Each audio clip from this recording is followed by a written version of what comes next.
नमस्कार,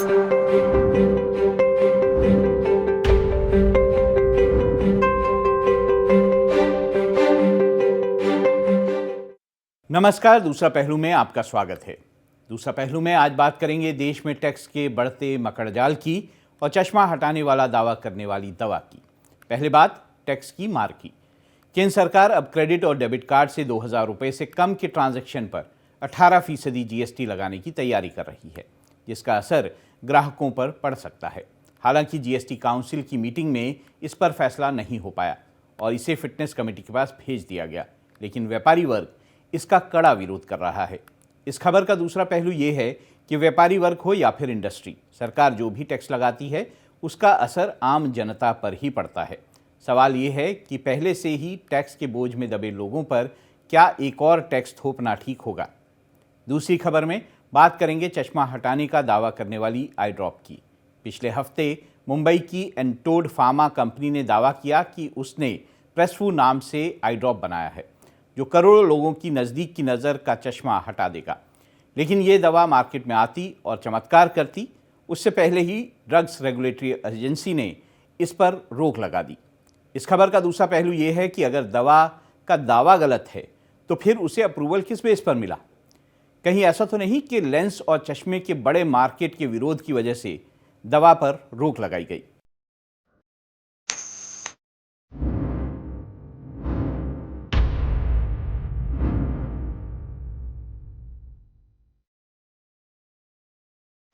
देश का मध्य वर्ग पहले से ही महंगाई के बीच टैक्स के भारी बोझ तले दबा हुआ है। इनकम टैक्स के अलावा सामान की खरीद पर जीएसटी देना पड़ता है। प्रॉपर्टी पर टैक्स, रोड पर tax, toll tax, capital gain tax की मार से लोग परेशान हैं।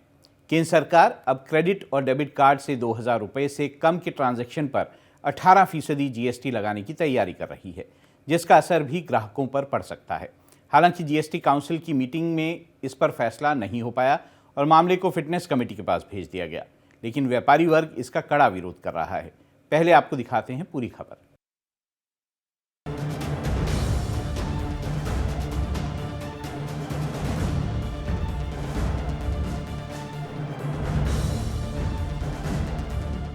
शहरों में लोग क्रेडिट और डेबिट कार्ड का इस्तेमाल धड़ल्ले से करते हैं। डिजिटल पेमेंट्स के दौर में लोग कैश तो भूल ही गए हैं। कुछ भी खरीदना होता है तो हम यूपीआई या कार्ड का ही इस्तेमाल करते हैं। बढ़ती महंगाई और कम सैलरी की वजह से शहरों में लोगों की जिंदगी आजकल क्रेडिट कार्ड पर आकर सिमट गई है। लोग क्रेडिट कार्ड से सामान खरीदते हैं और धीरे धीरे उसे पे करते हैं। लेकिन कार्ड का इस्तेमाल करने वालों के लिए एक बुरी खबर है। सरकार अब 2000 रुपये से कम के ऑनलाइन ट्रांजैक्शन पर 18% जीएसटी लगाने की तैयारी कर रही है। हालांकि विरोध के बाद फिलहाल इस पर फैसला नहीं हो पाया। इस पे और आगे जाके चर्चा होगी। ये बात हुई है कि इस मुद्दे को आगे चर्चा किया जाएगा कि अभी पेमेंट गेटवे से जो पेमेंट हो रही है उस पर जीएसटी लगाया जाएगा, लेकिन बैंक से जो डायरेक्ट पेमेंट हो रही है उस पर जीएसटी नहीं लग रहा है। तो इस बात से सब सहमत हैं कि पैरिटी होना जरूरी है और इस पर जीएसटी काउंसिल आगे भी चर्चा करेगा। बीते सोमवार को वित्त मंत्री निर्मला सीतारमण की अध्यक्षता में दिल्ली में जीएसटी काउंसिल की बैठक हुई, जिसमें कई अहम फैसले लिए गए। बैठक में मुख्य चर्चा डेबिट और क्रेडिट कार्ड के जरिए 2000 रुपये से कम के ऑनलाइन ट्रांजैक्शन पर जीएसटी को लेकर हुई। बिलडेस्क और सीसी एवेन्यू जैसे पेमेंट एग्रीगेटर्स पर 18% जीएसटी लगाने की बात हो रही है। हालांकि अभी इस पर फैसला नहीं हो पाया और मामले को फिलहाल फिटमेंट कमेटी के पास भेज दिया गया है।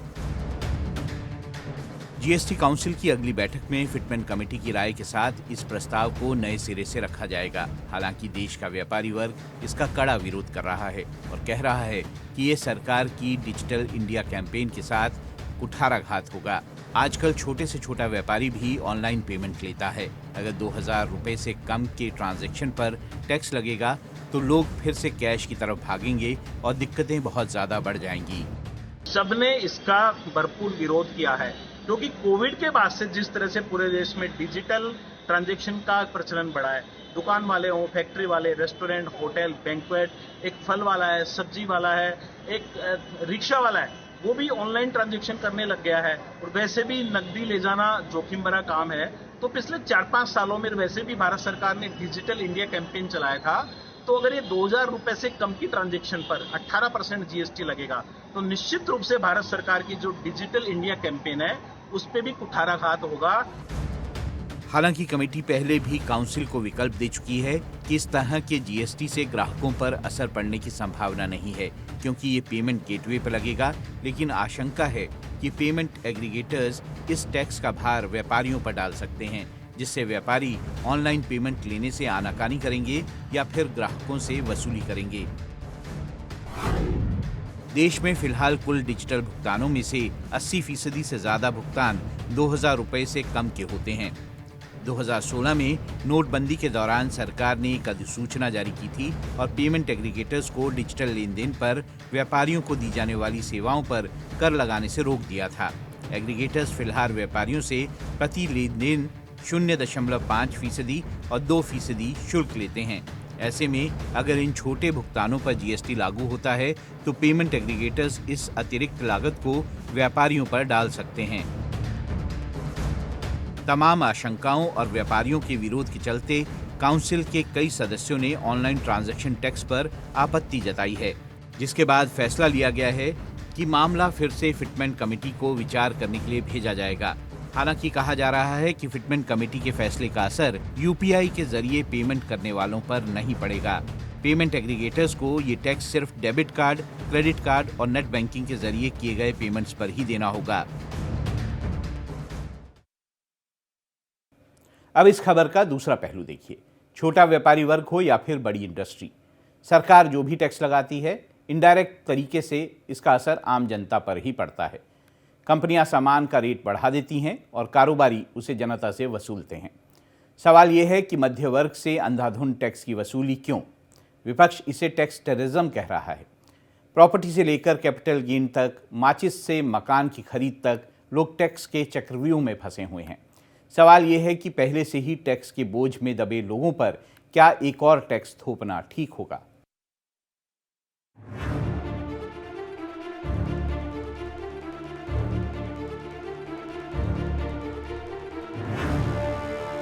टैक्स टेररिज्म को रोकने के लिए बजट में आपने कुछ नहीं किया है। ये टैक्स टेररिज्म है। देश के मध्य वर्ग पर बढ़ती टैक्स की मार पर सियासत गर्म है। आम बजट में वित्त मंत्री निर्मला सीतारमण से उम्मीद थी कि वो टैक्स में कुछ कटौती करेंगी, जिससे आम लोगों को राहत मिलेगी, लेकिन हुआ इससे उल्टा। इनकम टैक्स स्लैब में कुछ खास बदलाव नहीं हुआ, ऊपर से कैपिटल गेन समेत कई और टैक्स थोपकर सरकार ने लोगों का गुस्सा बढ़ा दिया। बजट के बाद राहुल गांधी ने एक्स पर लिखा, टैक्स टेररिज्म बीजेपी राज का एक खतरनाक चेहरा। यही सच्चाई है। देश में टैक्स का भार पूरी तरह से मध्यम वर्ग की आमदनी पर डाल दिया गया है। जब आपको डराकर अपनी मनमानी थोप कर आपकी जेब काटी जाए, यही है टैक्स टेररिज्म का चक्रव्यूह। हमने पिछले दिनों देश के अरबपतियों की लिस्ट देखी और देखा कि अरबपतियों की संपत्ति में बेतहाशा बढ़ोतरी हुई है। अडानी ग्रुप की संपत्ति एक साल में 95% बढ़ गई, जबकि दूसरी तरफ मध्य वर्ग और गरीब लगातार कर्ज और टैक्स के बोझ में दबता जा रहा है। पिछले दिनों सीटीआई ने सरकार से टैक्स पेयर की भी गणना की मांग कर दी, ताकि पता चले कि कौन सा वर्ग कितना टैक्स देता है और उसे सरकार से कितना लाभ मिलता है।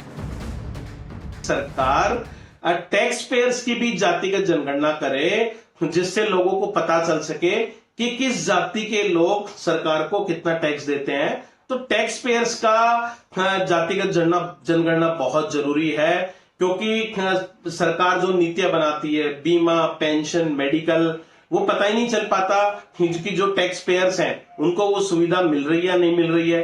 जबकि सरकार चलाने में जीएसटी या दूसरे तरह के जो टैक्सेज हैं उसमें मैक्सिमम जो योगदान है वो इंडस्ट्री वालों का, व्यापारियों का, मार्केट वालों का होता है।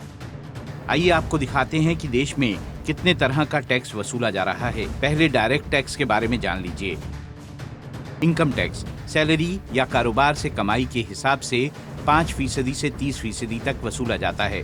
प्रॉपर्टी पर टैक्स, प्रॉपर्टी से अर्जित धन पर भी सरकार टैक्स वसूल करती है।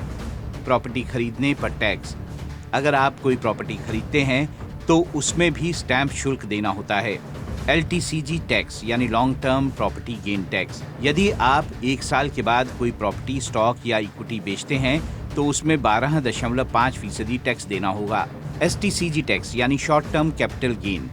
शेयर मार्केट, SIP या इक्विटी से 1 साल के अंदर जो मुनाफा कमाते हैं उस पर 15% टैक्स देना होगा। अन्य स्रोतों से इनकम, किराया, लॉटरी, उपहार या बैंक में जमा राशि या अन्य कमाई पर भी टैक्स देना होता है। कॉर्पोरेट टैक्स, किसी कंपनी या निगम के लाभ पर टैक्स देना पड़ता है। STT, प्रतिभूतियों की खरीद बिक्री पर सुरक्षा ट्रांजैक्शन टैक्स 5 पैसे लगता है। रोड टैक्स, कोई गाड़ी खरीदते हैं तो उस गाड़ी की कीमत का 1% टैक्स देना होता है। टोल टैक्स, हाईवे या एक्सप्रेसवे पर गाड़ी से गुजरते हैं तो टोल टैक्स चुकाना पड़ता है। मेरा ये मानना है कि ये एक एप्रोप्रिएट डिसीजन नहीं है इस समय। ऑलरेडी ये मैटर जो है फिटमेंट कमेटी को रेफर कर दिया गया है। गवर्नमेंट की पॉलिसीज ऐसी होनी चाहिए कि किस तरीके से आप एक कॉमन आदमी जो है उसके हाथ में जो है किस तरीके से पैसा ज़्यादा से ज़्यादा सेव कर सके वो, और वो उसको अल्टीमेटली इकोनॉमी में ही यूज़ करता है। तो ये टाइम फ्रेश टैक्सेस का नहीं है, और आई एम श्योर कि इसमें जो रिव्यू होगा फिटमेंट कमेटी का, ये डिसीजन जो है गवर्नमेंट को वापस लेना होगा। और अगर वो इसको स्ट्रिक्ट करते हैं तो ये माना जाएगा कि, और हम ये देखेंगे कि जो मर्चेंट एस्टेब्लिशमेंट्स हैं वो लोग जो है एक पेमेंट का जो सिस्टम है वो UPI की तरफ जो है वो मूव करना शुरू करेंगे, और उससे क्रेडिट कार्ड की ट्रांजैक्शंस जो है वो कम हो जाएंगी। डायरेक्ट टैक्स के अलावा GST के जरिए सरकार मोटी कमाई करती है। सुई से लेकर कार तक और आटे से लेकर मिठाई तक हर चीज पर GST वसूला जाता है। सस्ती और रोजमर्रा की चीजों पर GST की दर 5 से 10% होती है, जबकि लग्जरी और महंगी चीजों पर GST की दर 28% तक है। GST की मार सबसे ज्यादा गरीबों और मध्य वर्ग पर पड़ती है। मध्य वर्ग पर तो टैक्स का बोझ इस कदर है कि समझकर आपका दिमाग चकरा जाएगा।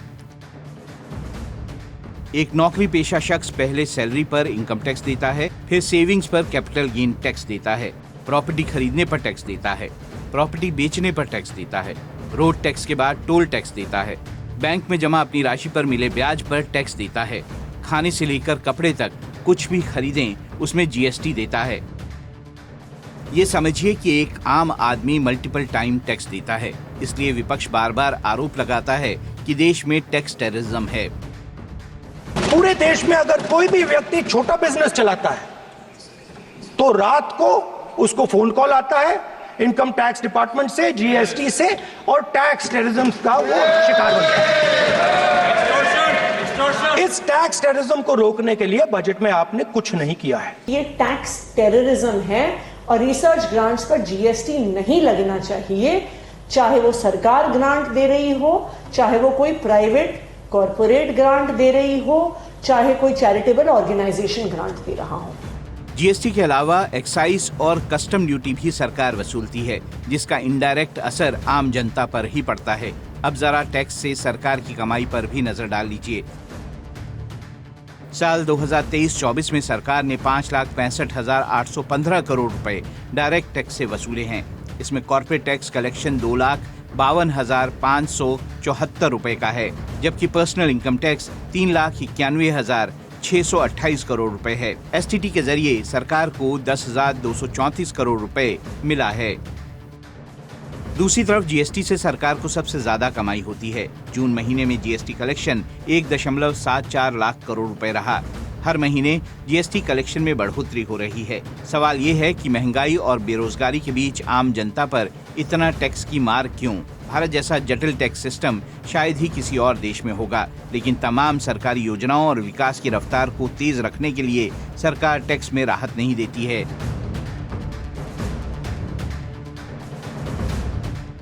अब बात करते हैं चमत्कारी आई ड्रॉप की।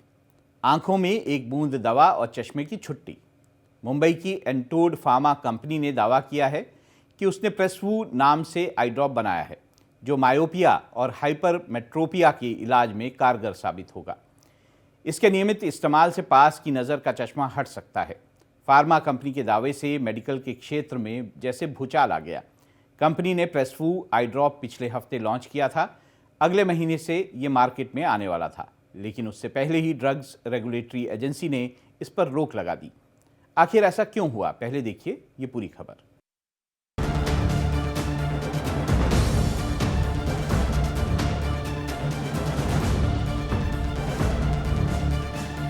आंखों में दिखाई कम देना, पढ़ने लिखने में दिक्कत होना, आजकल आंखों में ऐसी समस्या आम हो गई है। छोटे छोटे बच्चे मोटा मोटा चश्मा लगाए घूमते हैं। बुजुर्ग लोग बिना चश्मे के कोई काम नहीं कर पाते। कई बार चश्मा रखकर भूल जाते हैं और परेशान होते रहते हैं। चश्मा टूट जाता है तो दुकानों के चक्कर लगाते हैं। कभी नंबर कम ज्यादा हो जाता है तो कभी कोई और दिक्कत होती है। तमाम झंझटों के बीच पिछले हफ्ते खबर आई कि मार्केट में एक ऐसी दवा आई है जो चश्मे की छुट्टी कर देगी। बस एक बूंद दवा आंख में डालिए और 6 घंटे तक चकाचक दिखाई देगा। जब दवा का असर कम हो जाए तो फिर से एक बूंद डाल लीजिए और आराम से पढ़िए लिखिए। चमत्कारिक आई ड्रॉप की इस खबर ने मार्केट में तहलका मचा दिया और लोग इंतजार करने लगे कि जैसे ही दवा मार्केट में आएगी सबसे पहले खरीद लेंगे। लेकिन ये दवा मार्केट में आती उससे पहले ही इस पर रोक लग गई और लाखों लोगों के सपनों पर पानी फिर गया। आखिर ऐसा क्यों हुआ? अगर दवा पर रोक लगानी थी तो पहले इसे अप्रूवल क्यों दिया गया? फिलहाल लोगों के मन में तमाम सवाल उठ रहे हैं। चलिए पहले इस दवा के बारे में विस्तार से जान लीजिए। इस आई ड्रॉप का नाम है प्रेसवू, जो कि पिलोकार्पाइन से बना है। मुंबई की एंटोड फार्मा कंपनी ने इसे बनाया है। दावा है कि ये दवा पुतलियों के आकार को कम करके मायोपिया और हाइपरमेट्रोपिया का इलाज करती है, जिससे निकट की दृष्टि यानी पास की नजर ठीक हो जाती है और बिना चश्मे के पढ़ने लिखने में मदद मिलेगी। वास्तव में क्या है कि ये दवाई काम करती है 40 से 50 साल के लोगों में, और ये नंबर हटाती है लगभग जिनका +1 या 1.5 या ज़्यादा से ज़्यादा 2.25 नंबर होता है बस। अगर आपका मायोपिया है, जैसे अगर आप माइनस का नंबर लगा रहे हैं या आपका हाई प्लस का नंबर है, तो ये फिर भी वर्क करेगी, बट 1 से 1.5 नंबर ही हटा पाएगी, उससे ज़्यादा नहीं कर पाएगी। दूसरी चीज़, ये काम कैसे करती है? ये आपकी आँख की पुतली को छोटा कर देती है। पावर ऑफ एकोमोडेशन, थोड़ा सा डेप्थ ऑफ फोकस, दोनों चीज़ें बढ़ा देती है। तो उससे क्या होता है कि आपका जो 1 से 1.5 नंबर का चश्मा होता है ये हट सकता है और आप इसको पढ़ सकते हैं। पिछले हफ्ते कंपनी ने ये आई ड्रॉप लॉन्च किया और कहा कि ये दवा करोड़ों भारतीयों का नजदीक का चश्मा हटाने में मददगार साबित हो सकती है, जिसके बाद भारतीय दवा मार्केट में ये आई ड्रॉप चर्चा का विषय बन गया। कंपनी ने दावा किया कि 1 ड्रॉप दवा का असर करीब 6 घंटे रहेगा और 2 ड्रॉप दवा डालने पर 9 घंटे तक असर रहेगा। दवा डालते ही 15 मिनट में इसका असर शुरू हो जाएगा। भारत की दवा नियामक एजेंसी ने इस नए आई ड्रॉप को मंजूरी दी थी। अगले महीने से मार्केट में इसे आना था, लेकिन कंपनी ने जिस तरह से सोशल मीडिया पर इस आई ड्रॉप को प्रमोट किया, उस पर तमाम सवाल उठे। डॉक्टरों और मेडिकल एक्सपर्ट्स ने कंपनी के दावों पर सवाल उठाए और कहा कि दवा वैकल्पिक हो सकती है, लेकिन ये स्थायी समाधान नहीं हो सकती। तमाम सवालों के बीच भारत सरकार के central drugs standard control organisation यानी CDSCO ने आई ड्रॉप की मैन्युफैक्चरिंग और मार्केटिंग पर रोक लगा दी। बताया गया है कि ये कार्रवाई ड्रॉप के मीडिया और सोशल मीडिया पर हो रहे गलत प्रचार की वजह से की गई है। दवा का गलत प्रचार लोगों के लिए खतरा साबित हो सकता है। ड्रग कंट्रोल एजेंसी ने प्रेसबायोपिया के इलाज के लिए दवा को मंजूरी दी थी, लेकिन कंपनी ने चश्मा हटाने जैसे कई ऐसे दावे कर डाले जिसके लिए इजाजत नहीं दी गई थी। कंपनी से जब चश्मा हटाने के दावों के बारे में जवाब मांगा गया तो वो DCGI को संतुष्ट नहीं कर पाई। कंपनी ने दावा किया था कि प्रेसवू भारत में पहला आई ड्रॉप है जो चश्मे की जरूरत कम कर देगा और सालों तक इसका इस्तेमाल किया जा सकता है, जबकि एक्सपर्ट्स कंपनी के दावों को खारिज करते हैं। अब कोई भी दवाई, देखो US FDA क्या करता है वो I am not very clear also, और बट इंडियन मार्केट में क्या होता है कि दवाई की ट्रायल एशियन आइज पे होती है, क्योंकि जो चीज़ लाइट कलर्ड आइरिस, मतलब जो भूरी आंखों में जो दवाई काम जिस तरीके से करती है, ज़रूरी नहीं है कि वो इंडियन डार्क ब्राउन आंखों में भी उसी तरीके से काम करे। इसको दवाई की कॉन्सेंट्रेशन को कई बारी बढ़ाना पड़ता है, क्योंकि भूरी आंखों में ये जल्दी एब्जॉर्ब हो जाता है। एक्सपर्ट्स का कहना है कि बहुत सालों से ये दवा मार्केट में मौजूद है। यूनाइटेड स्टेट्स ऑफ अमेरिका में ये दवा पहले से बेची जा रही है। ये दवा सिर्फ 40 से 50 साल की उम्र के लोगों का 1 से 1.5 नंबर तक ही घटा सकती है, उससे ज्यादा नहीं। दूसरी तरफ इस दवा के साइड इफेक्ट भी हो सकते हैं। बच्चों के लिए ये दवा बिल्कुल भी ठीक नहीं है। फिर सवाल ये है कि इसे इस तरह क्यों लॉन्च किया गया? कंपनी ने इतने बड़े बड़े दावे क्यों किए?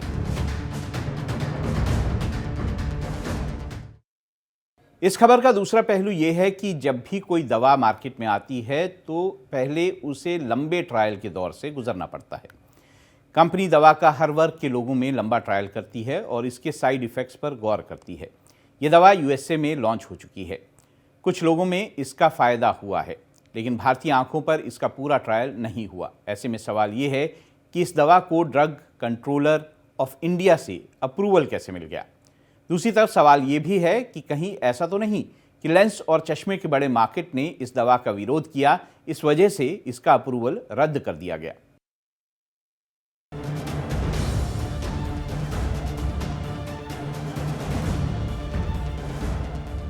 मुंबई की एंटोड फार्मा कंपनी की दवा प्रेसफुल लॉन्च से पहले ही सवालों के घेरे में आ गई। दावा किया गया कि ये मायोपिया और हाइपरमेट्रोपिया के इलाज में कारगर है। फिलहाल ड्रग्स रेगुलेटरी एजेंसी ने इस पर रोक लगा दी। अब सवाल ये है कि अगर दवा को लेकर दावा गलत है तो फिर अप्रूवल आखिर कैसे मिल गया? इस पर एक्सपर्ट्स का कहना है कि क्योंकि दवा को यूएस के फूड एंड ड्रग एडमिनिस्ट्रेशन से अप्रूवल मिला हुआ था, इसलिए भारत में भी ड्रग कंट्रोलर ने इसे मंजूरी दे दी। लेकिन एक्सपर्ट्स ये भी कहते हैं कि भारत में इस दवा का पर्याप्त ट्रायल नहीं हुआ है। डॉक्टरों का कहना है कि अमेरिका में लोगों की भूरी आंखें होती हैं, जबकि इंडिया में काली आंखें होती हैं। दोनों तरह की आंखों पर दवा का असर अलग अलग होता है। ऐसे में बिना भारत में पर्याप्त ट्रायल के दवा को मंजूरी देना गलत है। दूसरी तरफ कंपनी ने यह भी साफ नहीं किया है कि ये दवा किस आयु वर्ग पर कारगर होगी। अगर किसी को मोतियाबिंद की समस्या है तो क्या ये दवा नुकसान पहुंचा सकती है? ये बच्चों के लिए सूटेबल नहीं है, ये और लोगों के लिए सूटेबल नहीं है। और अगर मान लो आप 50 या 60 साल के हैं और आपको मोतिया हो रहा है या आपकी आंख में सूजन है, तो इस दवाई के साइड इफ़ेक्ट्स भी खतरनाक हो सकते हैं। दूसरी तरफ दवा के दुरुपयोग को लेकर भी केंद्रीय स्वास्थ्य एवं परिवार कल्याण मंत्रालय ने चिंता जाहिर की है। ड्रग कंट्रोलर ने केवल डॉक्टर की पर्ची पर ही इस दवा के इस्तेमाल का अप्रूवल दिया है, जबकि कंपनी इस तरह दावा कर रही है कि जैसे कोई भी इसे इस्तेमाल कर सकता है। हालांकि कंपनी ने CDSCO के फैसले को अदालत में चुनौती देने का फैसला किया है। अब देखना यह है कि फैसला किसके पक्ष में जाता है। इस खबर का दूसरा पहलू ये भी है कि ये संभव है कि इस दवा का इसलिए विरोध हो रहा हो क्योंकि अगर ये आई ड्रॉप मार्केट में आ जाता है तो लेंस और चश्मे के हजारों करोड़ों की मार्केट को प्रभावित कर सकता है। अगर इस दवा को अमेरिका में अप्रूवल मिल चुका है तो फिर भारत में इसे लॉन्च करने में क्यों दिक्कत हो सकती है? तो हम लोग US FDA को काफ़ी अहमियत देते हैं।